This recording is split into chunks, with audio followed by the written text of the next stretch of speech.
Hello everyone, pink গেলে ব্লগে তোমাদের অনেক অনেক জায়গাতে তোমরা হচ্ছে গেলে ভ্যালি আছে, আমিও খুব। তো গাইস দেখো, আজকে আমি করতে চলেছি মিনি অ্যান্ড কিচেন। আর মিনি কিচেন করার জন্য আমাকে কি কি লাগবে বলে দিই চলো তোমাদের।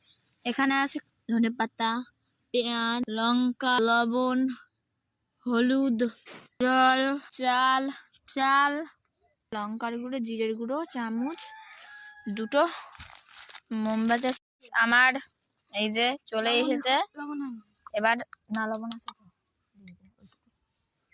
লবণ দিয়ে দিয়ে দিচ্ছি একটুখানি, আর একটু লবণটা হয়নি বলে আর একটুখানি দেবো লঙ্কার গুঁড়ো। থাকার দিস না, বেশি ঝাল হয়ে যাবে। চলো এবার এটা লাভিয়ে নেওয়া যাক।